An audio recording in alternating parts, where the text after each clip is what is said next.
Hello everyone, welcome to concept. My name is Dharmendra. आज मैं बात करने वाला एक बहुत ही इंपॉर्टेंट सेशन के बारे में जो कि अक्सर सारे ट्रेडर्स उसको फेस करते हैं और अक्सर उसकी वजह से काफ़ी ज़्यादा नुकसान करते हैं और मार्केट से वो एग्जिट कर जाते हैं।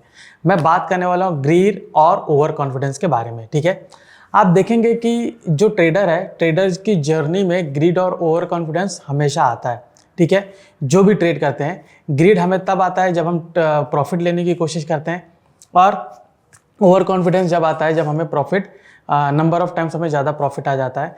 हम किसी भी पर्टिकुलर स्ट्रैटेजी को हम ट्रेड करते हैं और हमें लगता है कि इसमें बहुत ज़्यादा हमारा मतलब बहुत ज़्यादा कन्विक्शन रेशो, बहुत ज़्यादा स्ट्राइक रेशो है, तो वहाँ पर एक ओवर कॉन्फिडेंस आ जाता है। दूसरी बात, उस ओवर कॉन्फिडेंस की वजह से हम क्या करते हैं, मार्केट को एक बड़े पैमाने पे टैप करने की कोशिश करते हैं कि मैं यहाँ पर ज़्यादा प्रॉफिट निकालूँ। और अगर मार्केट उल्टी दिशा में चला जाता है, हमारे विपरीत चला जाता है, तो आप वहाँ पर देखोगे कि हमें काफ़ी ज़्यादा नुकसान होता है और हमारा सारा जो कॉन्फिडेंस है वो शैटर्ड हो जाता है। ठीक है, तो हम बात करेंगे ग्रीड और ओवर कॉन्फिडेंस के बारे में और देखेंगे कि किस तरीके से ये हमारी ट्रेडिंग जर्नी को असर करता है। ठीक है, तो चलिए डिस्कस करते हैं। यहाँ पर देखो, मैंने टॉपिक का नाम दिया है trading temptations navigating the dual dangers of grid and over confidence. ठीक है, तो ग्रीड और ओवर कॉन्फिडेंस दोनों ही बहुत ही खतरनाक होता है ट्रेडर्स के लिए। ठीक है, आप किसी भी बिजनेस लाइन में जाइए, आप कहीं पर भी जाइए, चाहे जॉब पे जाइए, चाहे रियल लाइफ में जाइए, जहाँ पर हमारा ग्रीड आता है, जहाँ पर हमारा ओवर कॉन्फिडेंस आता है, हमेशा हमें वहाँ पर फेलियर देखने को मिलता है। हमेशा हमें वहाँ पर काफ़ी मैं ये कहूँगा कि हर्डल्स देखने को मिलता है, काफ़ी ज़्यादा डिफ़िकल्टीज आती है। ठीक है, और वो डिफ़िकल्टीज ओवरकम करने में हमें काफ़ी ज़्यादा टाइम लगता है। ठीक है, तो यहाँ पे हम डिस्कस करेंगे कि किस तरीके से ये असर करेगा और हम ये भी डिस्कस करेंगे कि इससे कैसे बचा जाए। ठीक है, तो चलिए डिस्कस करते हैं। यहाँ पर हम बात करने वाले हैं, ठीक है, पूरे इसमें देखेंगे कि पूरे स्लाइड में हमें डेंजर्स पता चलेंगे ग्रीड के, ओवर कॉन्फिडेंस के। ठीक है, और यहाँ पर मैं भी ये भी आपको बताऊंगा कि कैसे बैलेंस अप्रोच रहा जाए। ठीक है, ग्रीड में ये नहीं कहूँगा कि ज़रूरी है, कभी कभी लोग ग्रीड कर लेते हैं। ठीक है, हमने भी उस स्टेज से निकले हैं, तो वहाँ पर भी ग्रीड हमें हुआ है और हमने वहाँ पर मैं कहूँगा कि काफ़ी परेशानी फेस करनी पड़ी उसके बाद, लेकिन उसको कैसे ओवरकम किया, बहुत सारी चीज़ें हैं। ठीक है, आइए बारी बारी डिस्कस करते हैं। ठीक है, तो यहाँ पर पहले ग्रीड को समझिए है क्या। ठीक है, ग्रीड के वजह से हम इरैशनल डिसीजन लेते हैं और एक सिग्निफिकेंट लॉसेस करते हैं। ठीक है, इरैशनल डिसीजन लेते हैं। देखिए, जैसे कि मान लीजिए कि हम कोई ट्रेडिंग सेटअप है हमारा और हम देखते हैं कि इस ट्रेडिंग सेटअप में जितनी बार ट्रेड आता है हम उतनी बार ट्रेड लेते हैं। ठीक है, मान लीजिए दिन में, जैसे कि अगर मैं कोई स्कैल्पिंग ट्रेडिंग कर रहा हूँ, ठीक है, तो स्कैल्पिंग में हम सबको पता है कि हम ह्यूज क्वांटिटी लेते हैं। ठीक है, मतलब वहाँ पर आप देखोगे कि जैसे बैंक निफ्टी 900 क्वांटिटी के नीचे कोई ट्रेड नहीं करता है, तो वहाँ पर आप एक चीज़ देखिए कि अगर 900 क्वांटिटी से आप ट्रेड कर रहे हो, मतलब अगर 10 रुपये भी नीचे जाएंगे तो आपको 9000 का नुकसान होता है। ठीक है, यहाँ पर लोग क्या करते हैं कि थोड़ा बहुत ज़्यादा ग्रीडी बन जाते हैं, कई स्कैल्पर्स ग्रीडी बनते हैं और कई इंट्राडे ट्रेडर्स ग्रीडी बनते हैं। यहाँ पर वो ये नहीं सोचते हैं कि अगर मैं 900 क्वांटिटी लगा रहा हूँ, वहाँ पर मुझे 10-15 पॉइंट का ही 9000 से लेकर 15000 के बीच में मुझे रिटर्न दे रहा है। ठीक है, आप ये सोचिए कि अगर इसी तरीके की स्कैल्पिंग आप पूरे 10 दिन करते हो तो आपको 90,000 मिलता है। ठीक है, पूरे 90,000, और आपका कैपिटल जो है वो अराउंड 5 लाख, मतलब करंट जो सिनेरियो चल रहा है, करंट जो मैं ये कहूँगा कि एटीएम लेवल के जितने ऑप्शंस हैं उनके प्राइस के हिसाब से 4.5-5 लाख आपका इन्वेस्टमेंट है। तो भी आप ये देखो कि 20% का रिटर्न अगर आ जा रहा है, अगर आप कंसिस्टेंट सिर्फ 10 या 15 पॉइंट ही लेके अगर प्रॉफिट बनाते हो, यहाँ पर लोग ग्रीडी हो जाते हैं। यहाँ पर वो क्या सोचते हैं कि मैंने एक ट्रेड में 10-15 बनाया, हम एक और ट्रेड लेंगे जहाँ पर 10-15 वापस से बनाएंगे, एक और ट्रेड लेंगे जहाँ पर 10-15 वापस से बनाएंगे। मतलब वो सोचते हैं कि इसी स्कैल्पिंग के ट्रेडिंग में मैं क्या करूँगा, मैं 10-15 जो पॉइंट्स है मैं उसको बनाते जाऊँगा। ठीक है, मतलब जहाँ पर उनको 15 पॉइंट लेना चाहिए था, वो क्या करेंगे वहाँ पे 45-60 पॉइंट लेने की कोशिश करते हैं। ठीक है, और देखिए कि 2 बार उनको वहाँ पर ट्रेड मिल भी जाता है कि 10-15 पॉइंट के हिसाब से उनको 2 ट्रेडिंग में मिल गया। लेकिन आप यहाँ पर एक चीज़ देखिए कि अगर उसमें से जैसे उन्होंने 2 ट्रेड वहाँ पर लिया, ठीक है, तीसरा ट्रेड अगर गलती से वहाँ पर हम ये कहेंगे कि अगर मैंने बगैर स्टॉप लॉस के भी गया हूँ, ठीक है, क्योंकि अक्सर जो स्कैल्पर्स होते हैं वो स्टॉप लॉस जल्दी नहीं लगाते हैं। अगर बगैर स्टॉप लॉस के उन्होंने ट्रेड लिया और अचानक से market down trend up trend की ओर जाता है, आप ये देखिए स्कैल्पर्स के लिए वो एक बिग कैंडल जो आती है वहाँ पर काफ़ी ज़्यादा लॉस होता है क्योंकि उनके विपरीत दिशा में जा रहा है। तो वहाँ पे जहाँ 10-15 पॉइंट वो प्रॉफिट ले रहे थे, सामने उनको एसएल 30-40 पॉइंट दिखेगा। जिसके वजह से उन्होंने जो 2 ट्रेड में प्रॉफिट बनाया वो पूरा चला जाएगा। ठीक है, तो ऐसे ही वो क्या करेंगे, फिर इसके ऊपर वो इर्रेशनल डिसीजन लेंगे। क्या करेंगे कि नेक्स्ट ट्रेड में वहाँ पर वो क्वांटिटी वहाँ पर बढ़ा देंगे। अगेन अगर मार्केट वैसा जाता है तो वहाँ पर उनको खासा नुकसान दिखता है, वो उसको कवर करने की कोशिश करेंगे। तो इसको हम बोलेंगे इर्रेशनल डिसीजन। ठीक है, और यहाँ पर ये भी चीज़ होती है कि लोग क्या करते हैं कि मान लीजिए कि अगर उनके सेटअप में ट्रेड आया, ठीक है, मान लीजिए कि मैंने कुछ सुपर ट्रेंड की स्ट्रैटेजी अपनाई है जिसमें मैंने बाय ट्रेड लिया हुआ है। आप वहाँ पर ये देखिए कि मेरा वो स्ट्रैटेजी फेल हो गया। ठीक है, मैंने वहाँ पर ट्रेड लिया और मेरा वहाँ पर नुकसान हुआ। अभी होगा क्या, वहाँ पे मान लीजिए कि वहीं पर विपरीत दिशा में दूसरी बार वहाँ पर ट्रेड आया। अभी इन्होंने वहाँ पर सेटअप देखा, उनके सेटअप में नहीं आया, उसके बावजूद वो वहाँ पर ट्रेड लेते, उसके बावजूद वो नीचे जाता है तो वहाँ पर वो सोचते हैं मैं यहाँ पर ट्रेड लूँ। ये भी एक इर्रेशनल डिसीजन का सबसे इंपॉर्टेंट पार्ट है। तो इर्रेशनल डिसीजन में क्या होता है, हम सोचते हैं कि हमारी स्ट्रैटेजी फेल हो रही है तो इसके अपोजिट में मैं ले लेता हूँ। मतलब ये है कि यहाँ से यहाँ जा रहा है, भले मेरे सेटअप में नहीं आ रहा है, मेरा स्टॉप लॉस हिट हो गया। मतलब मान लीजिए मैंने कॉल के डायरेक्शन में ट्रेड लिया, स्टॉप लॉस हिट हुआ, वो सोचेंगे कि पुट में जा रहा है, वापस पुट में ले लो, वापस से लेते वापस हिट होता है। तो जितनी बार वहाँ पर मैं कहूँगा कि मार्केट साइडवेज होता है उतनी बार वहाँ पर ट्रेड लेते हैं। ये टोटली इर्रेशनल डिसीजन होता है और ग्रीड का सबसे बड़ा पॉइंट है ये। तो यहाँ पर बहुत नुकसान होता है लोगों का, और उसके बाद क्या करेंगे, थोड़ी देर बाद मार्केट से एग्जिट कर जाते हैं। ठीक है, तो इन सब चीज़ों से बचिए। ठीक है, तो इर्रेशनल डिसीजन आपको नहीं लेना है। ठीक है, trader often chase quick profit ignoring the risk involve, recognizing the sign of greed is the first step in mitigating its impact on trading behaviour. को कई लोग आप देखोगे कि क्विक प्रॉफिट के चक्कर में रहते हैं।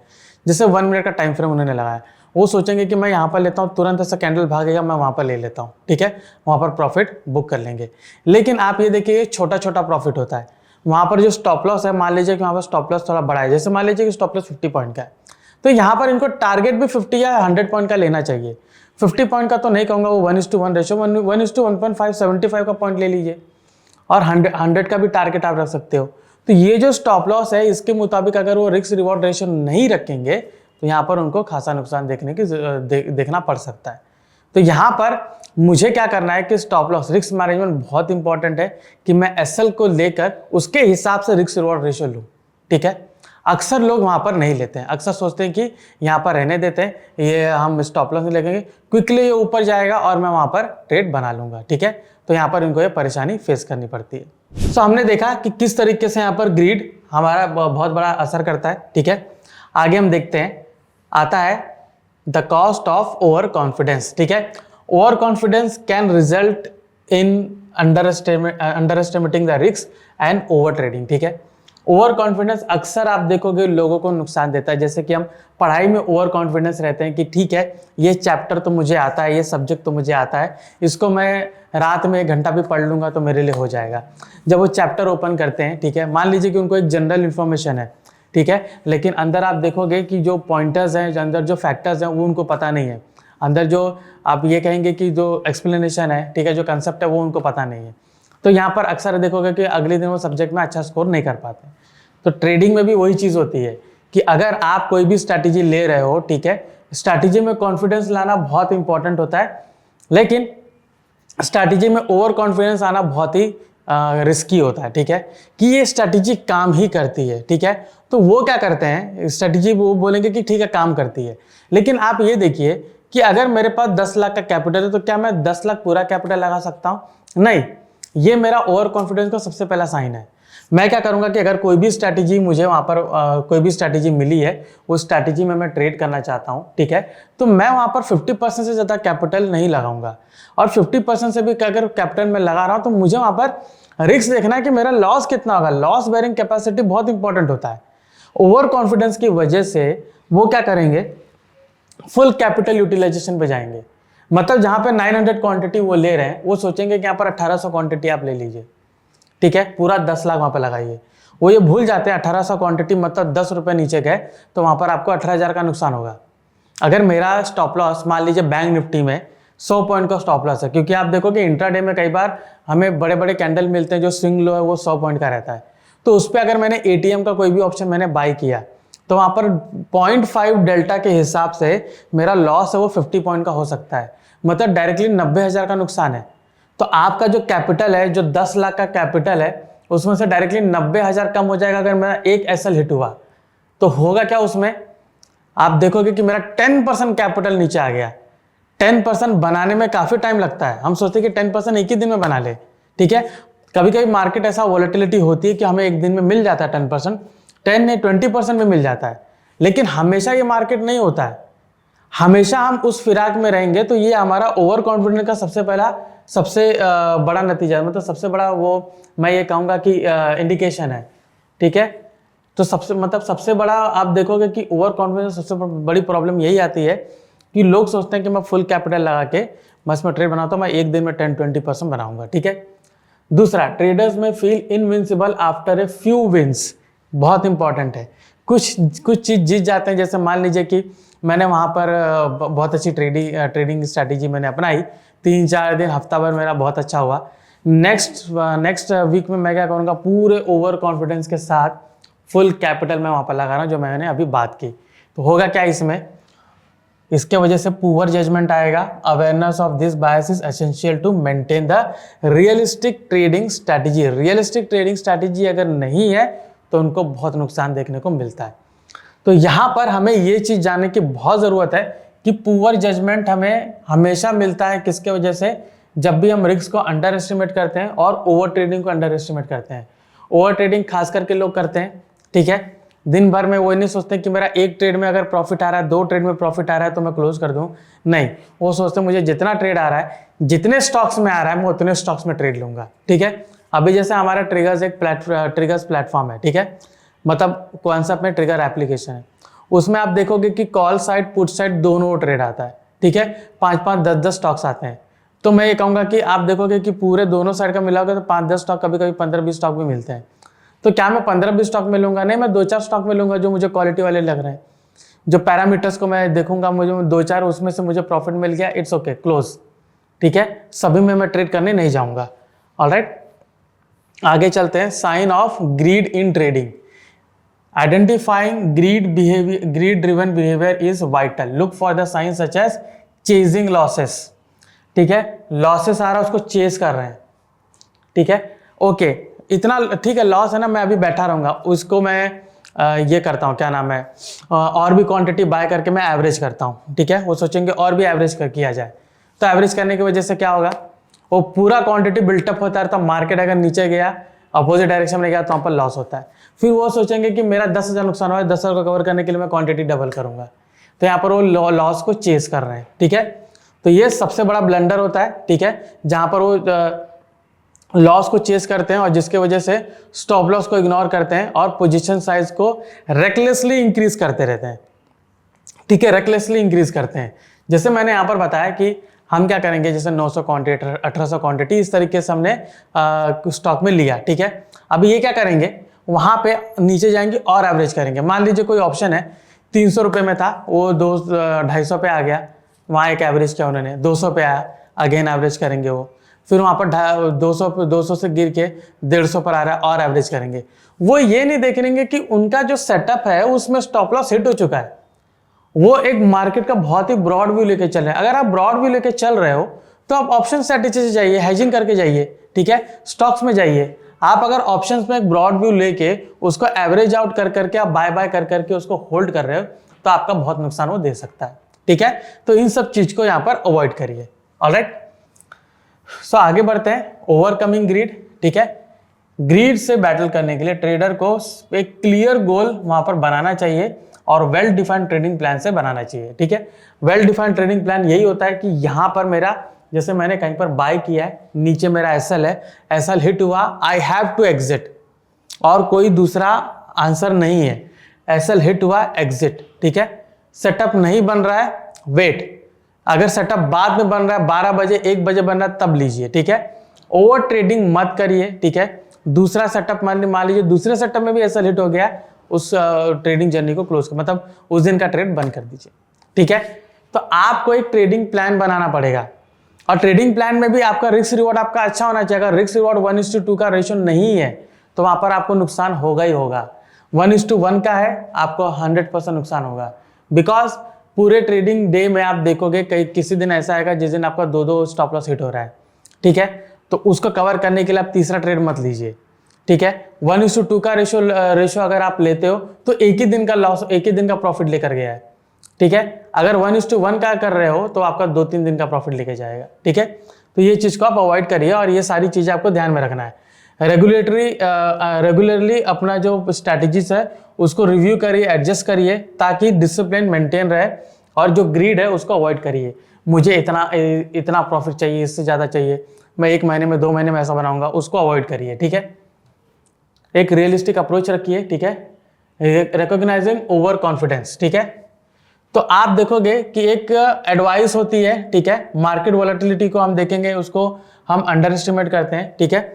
तो ओवर कॉन्फिडेंस यही होता है कि मार्केट को पहले समझिए कि मार्केट डायनेमिक होता है, ठीक है। मार्केट सबसे बड़ा होता है, मार्केट किसी को भी उठा के पटक सकता है, तो यहाँ पर आपको ध्यान देने की जरूरत है। तो ओवर कॉन्फिडेंस नहीं आना चाहिए। मार्केट को समझिए कि मार्केट डायनेमिक है, वो कभी भी चेंज होता है। तो यहाँ पर अपने परफॉर्मेंस को हमेशा आप टेस्ट करिए और फीडबैक देखिए, ठीक है। किसी से भी मतलब जैसे कोई आपके मेंटर है, उनसे फीडबैक लीजिए कि मैं कैसा परफॉर्म कर रहा हूँ, ठीक है। इसकी वजह से आप क्या रहेंगे, आप कंट्रोल में रहेंगे और ओवर कॉन्फिडेंस नहीं रहेगा। Alright, strategies to mitigate risk, ठीक है। अभी रिस्क होता है तो जैसे कि इन्वेस्टमेंट में हम डाइवर्सिफिकेशन देखते हैं, ट्रेडिंग में stop loss limit, self reflection आपको देखना है, ठीक है। स्टॉप लॉस लिमिट जो मैंने अभी ऑलरेडी आपसे डिस्कस किया, वो चीज देखना है। तो ये सारी स्ट्रैटेजीज आपको इन्वॉल्व करनी पड़ती है ताकि आप रिस्क को मैनेज कर सको।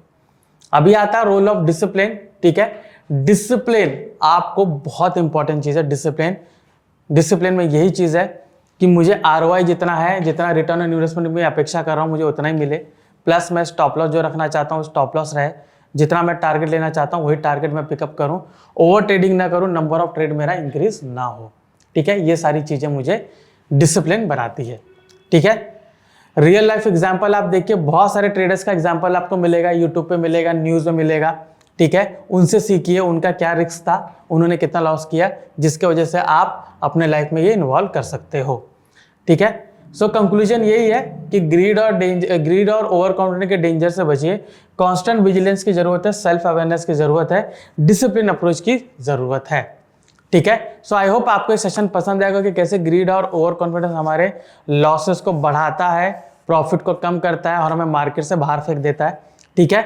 मार्केट में बने रहने के लिए, प्रॉफिटेबल ट्रेडर बने रहने के लिए डिसिप्लिन की जरूरत है, ग्रीड और ओवर कॉन्फिडेंस को साइड में रखने की जरूरत है, ताकि आप एक अच्छे खासे ट्रेडर बन सको, ठीक है। सो आई होप आपको सेशन पसंद आया होगा, तो प्लीज इसको लाइक एंड शेयर कीजिएगा। मैं धर्मेंद्र राजभर, आपका धन्यवाद।